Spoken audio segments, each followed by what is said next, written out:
that some people might just naturally be more self-compassionate than others. Right. But the research shows that our environment plays a big role too, It does. especially parenting styles. Absolutely. So what if someone didn't have a very supportive or compassionate upbringing?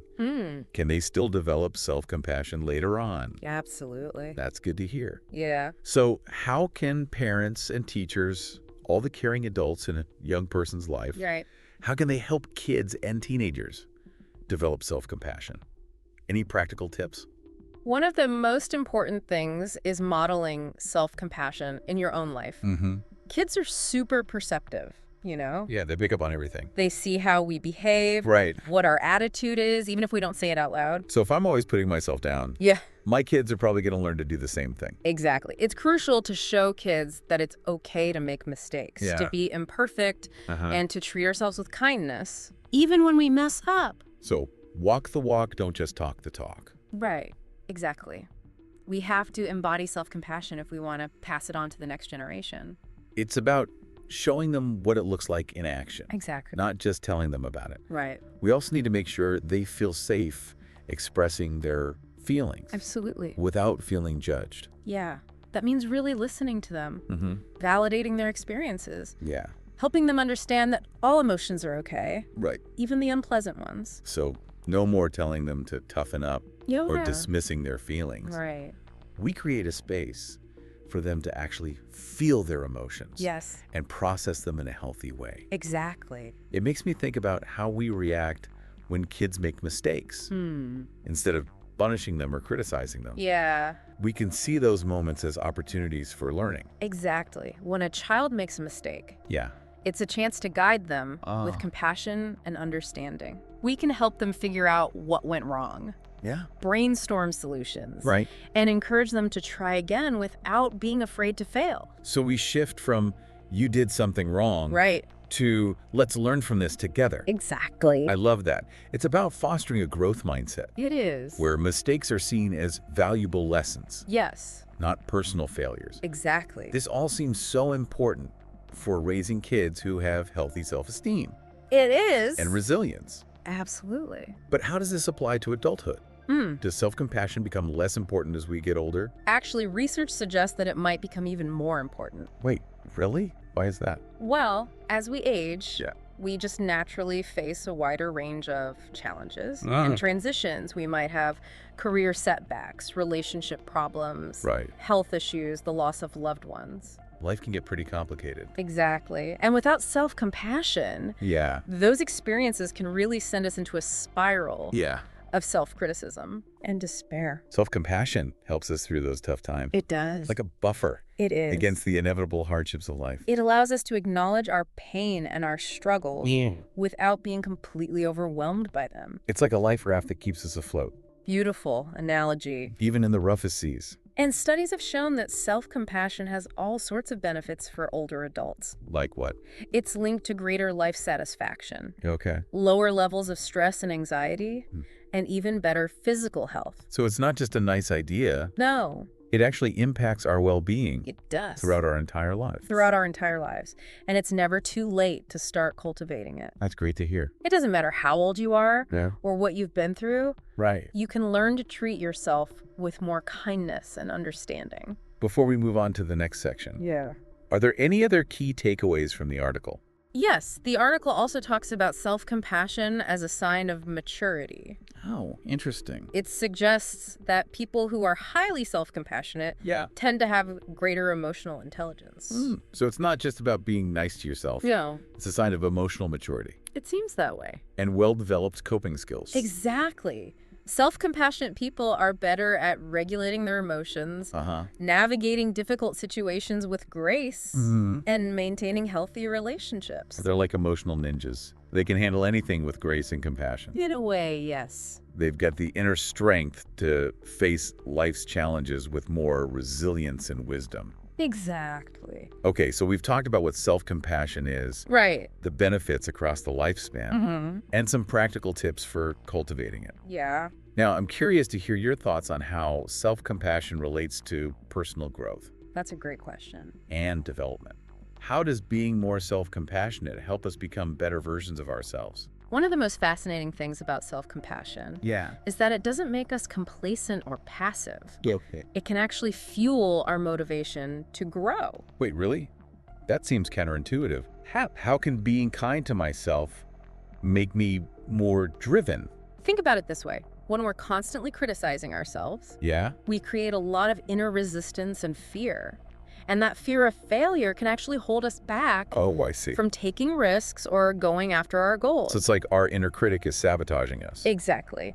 But when we approach ourselves with compassion and understanding, we create the safe, supportive inner environment where we feel more comfortable trying new things and pushing ourselves outside our comfort zones. Because we know that even if we mess up, it's not the end of the world. Exactly. We can learn from our mistakes Yeah. and try again with a little more self-love. Self-compassion allows us to embrace those imperfections as part of the learning process. It does. And to see challenges as opportunities for growth rather than threats to our ego. Exactly. So it's not about lowering our standards. No. It's about approaching our goals with a more supportive mindset. Exactly. Self-compassion taps into our intrinsic motivation. Okay. It allows us to pursue our passions and our goals. Not because we're criticizing ourselves or feeling pressured, but because it brings us genuine joy and fulfillment. That's such a powerful shift. Yeah. It's not about beating ourselves up to achieve things. It's about nurturing ourselves along the way. Exactly. Self-compassion is about recognizing that we are worthy of love and support, no matter what we achieve. It's about treating ourselves with the same kindness and care that we would offer a dear friend. I love that. It's like becoming our own best friend. It is. And our own biggest cheerleader. Exactly. And when we do that, we create a strong foundation for growth and transformation. Okay, so we know self-compassion can boost our motivation and drive us towards personal growth. But how does this all fit into the bigger picture? How does self-compassion affect how we interact with the world around us? That's an important question. One of the beautiful things about self-compassion is that it has a ripple effect. Oh, When we cultivate compassion for ourselves, we naturally become more compassionate towards others. So it's like this wellspring of kindness that spills over. Exactly. When we're not so caught up in our own self-judgment and an insecurity, we have more space mentally and emotionally to connect with other people, to empathize with their struggles, and to offer support.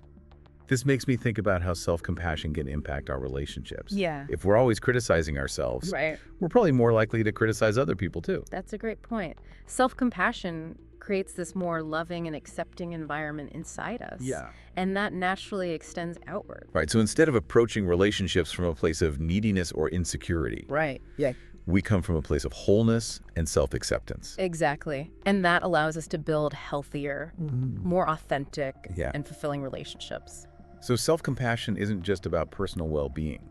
No. It's about creating a more compassionate and connected world. Absolutely. It's about recognizing our shared humanity and extending kindness and understanding to everyone, including ourselves. What a beautiful thought. So before we wrap up this deep dive, let's take a moment to reflect. What have we learned today? How can we apply this to our own lives? What are some key takeaways? Well, first and foremost, I want to emphasize that self-compassion is a skill. It's something you can learn and develop. You're not born with it or without it. It's something you choose to practice every day. So it's not about reaching some perfect state of self-compassion. Here. It's about making an effort to be kinder to ourselves. Exactly. It's about noticing those moments when you're being self-critical and gently steering yourself back towards compassion and understanding. Okay. What about people who struggle to believe that they deserve self-compassion? That's a common feeling. What would you say to them?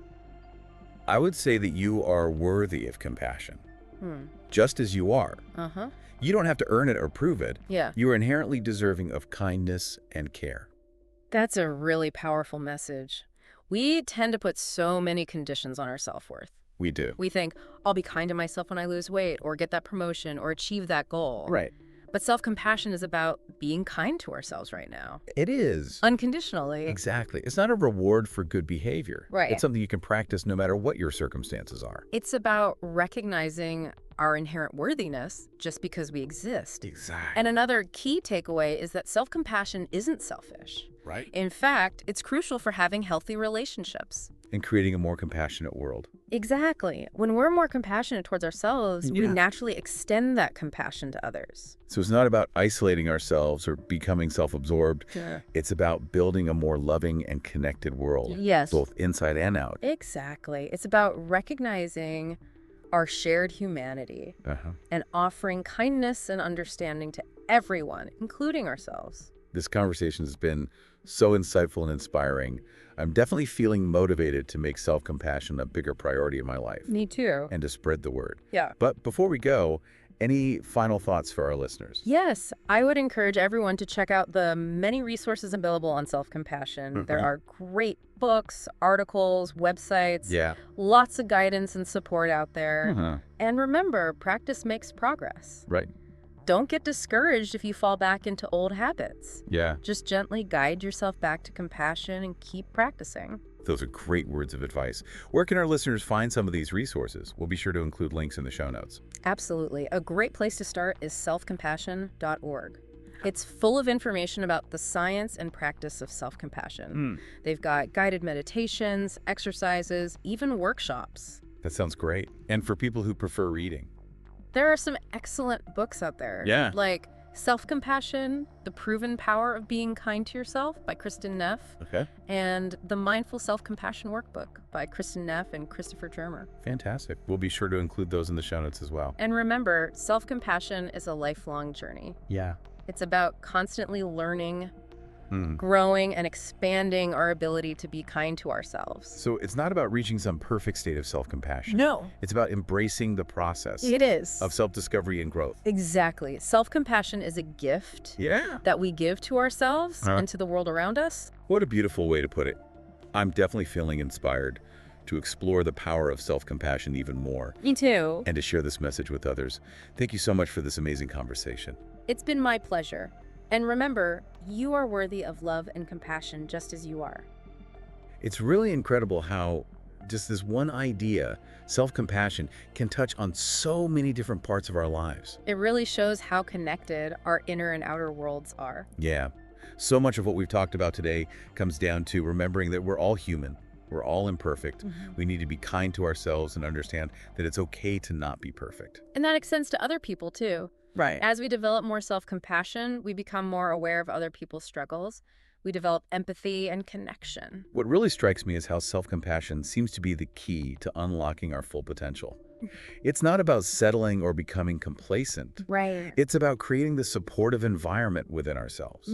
That lets us take risks, learn from mistakes, and ultimately grow. It's like giving ourselves permission to just be human. With all our quirks and contradictions. Exactly. And by doing that, we can really accept ourselves and connect with others in a genuine way. One thing I find really fascinating is how self-compassion challenges that traditional idea of self-esteem.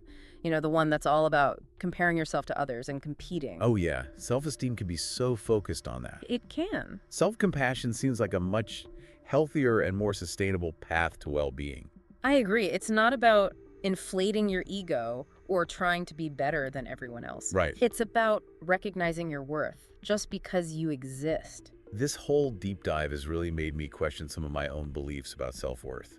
It's given me a lot to think about. It's a constant process of self-discovery. Yeah. The more we learn about self-compassion, the more we uncover. And the more we see how important it is, not just for our own happiness, but for creating a more compassionate world. That's the amazing thing about it. It is. It's not just about improving our own lives. It's about spreading that kindness outwards and touching everyone around us. Before we wrap up, I want to encourage our listeners to read the full article, The Role of